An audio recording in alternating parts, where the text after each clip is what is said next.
Hello, public opinion aficionados, and welcome to Rasmussen Reports, where we are not a member of stodgy, elitist polling organizations.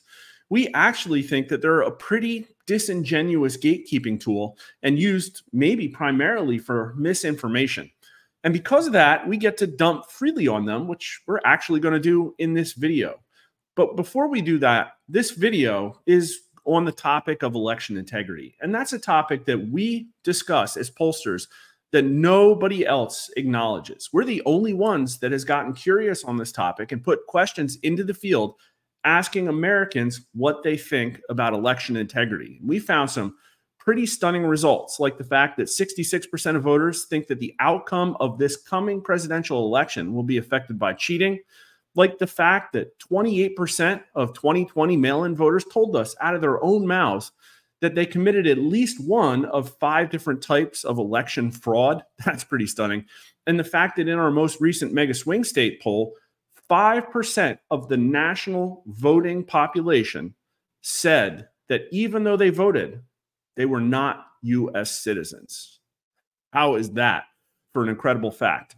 If you like the idea that somebody like us is polling on those topics, please help us out, because it's reasons like this topic that we get canceled by organizations like 538 and other media outlets like Washington Post write continuous hit pieces about us. So you can help us out by liking the video, subscribing on YouTube, or maybe even going to rasmussenreports.com and signing up to support us as a paid reader subscriber, or just signing up for our free daily email update.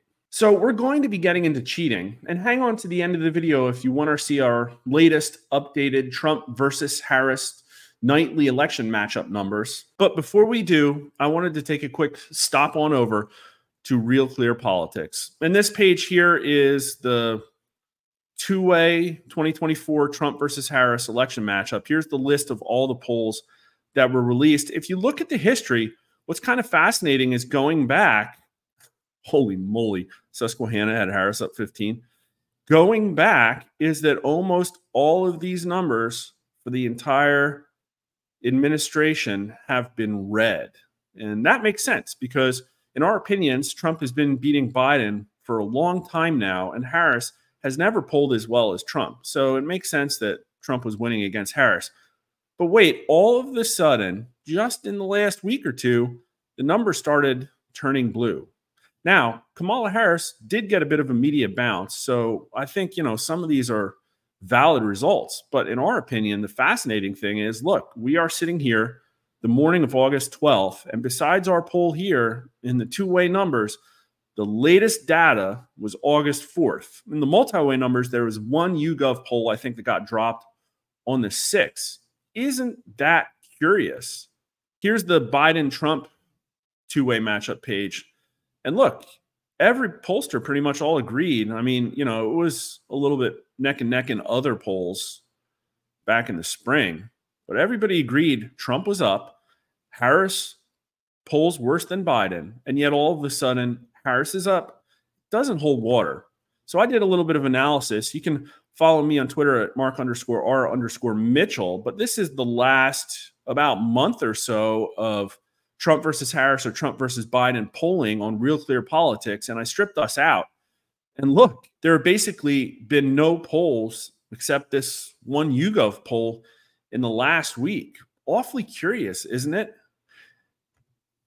I actually went a little bit further, and look, here are Real Clear Politics polls per week, again, stripping us out over basically the entire time since the beginning of May. And look, more and more polling every week. But all of a sudden, yes, even though this week had a vice presidential candidate announcement, the polling industry seems awfully incurious. Isn't that fascinating?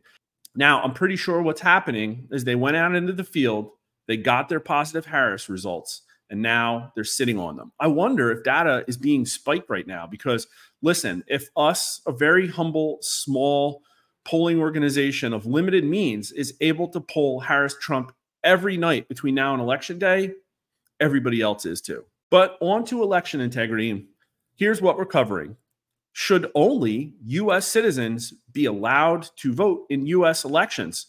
85% of the electorate says yes, 11% says no, and 5% says not sure. Now, this is a very large majority, especially in a country that's as divisive as ours.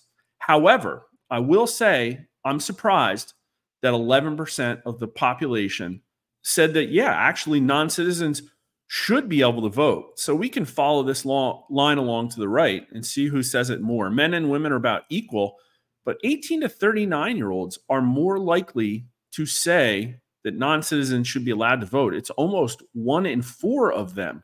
Middle-aged voters are the least likely to say no, only U.S. citizens should not be allowed to vote, 5%. Black and Hispanic populations are more likely to want non-citizens to vote. Hispanic voters the most, 23%. And I know based on our previous polling that some of the people in this poll are likely not citizens and yet will still tell us they vote, because this is, in fact, a likely voter poll. They told us that they are likely to vote in federal elections. Republicans and Democrats are interestingly about agreed. Independents are less likely to say no. Fascinating. I don't know what's happening here with conservatives. Maybe they're just confused. It's probably noise. But going out to the right, another fascinating signal arises. This is not what I expected. I expected more Biden strong approvers to think that non-citizens should be allowed to vote. But it's actually the somewhat approves and somewhat disapproves who are most likely, 15 and 16%. Joe Biden strong approvers, 80% of them say only U.S. citizens should be allowed to vote, a much bigger number than I thought. But 93% of Joe Biden strong disapprovers agree. Next question. How likely is it that non-citizens are illegally registered to vote in the state where you live? And a strong majority of 55% of U.S. likely voters say it's at least somewhat likely. 32% say very likely. Only 14% say not at all likely. A combined 37% say not likely. 18 to 39-year-olds, it is 67%, 2/3 of them. So they are more likely than anyone to say that non-citizens are illegally registered to vote in the state where you live. And I don't know if that's because they're more terminally online and exposed to alternative forms of information, or maybe they're just more cynical than everybody else. But that's a pretty incredible signal. With white voters, it's 52%, but with Hispanic voters, it's 70%. Sometimes you get a big race signal, sometimes you don't. I think this one seems pretty fascinating. Democrats say likely by 41%, pretty strong number for them, especially for an election integrity signal.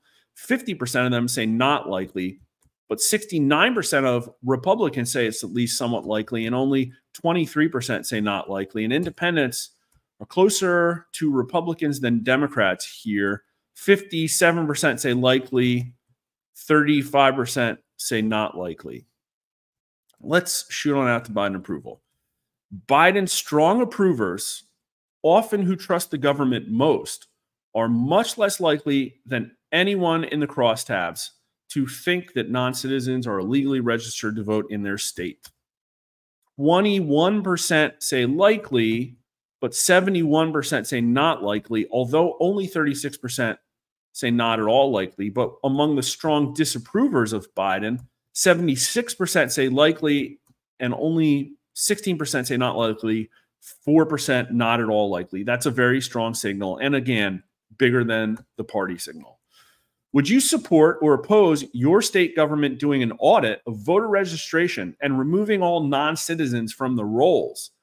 And like in all pro-control questions, voters by an overwhelming majority support this measure. 78% at least somewhat support, 56% strongly support. So more voters strongly support cleaning up the voter registration rolls than would vote for either Trump or Biden. That's pretty incredible.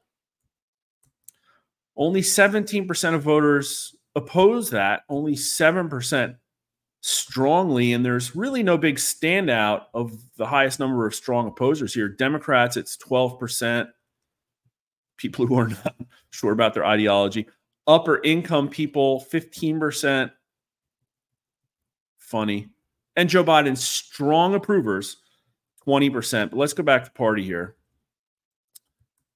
67% of Democrats, 66% support that, but 86% of Republicans and 83% of independents. Look at that. Pretty much strong bipartisan agreement. Even 63% of self-identified liberals at least somewhat support that, although only 28% strongly. This trend matches one that we've seen time and time again, whether it's paper ballots or voting audits or even IDs to vote.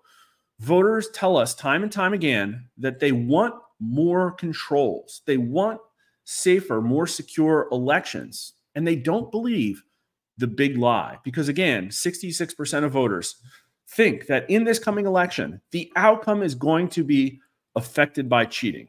If you want to know more about election integrity, make sure you search our channel on YouTube for the topic. None of those videos are monetized, but believe it or not, they're all still there. And sorry for our previous lack of production values, but the information there is absolute gold. Make sure you check it out. And thanks for watching.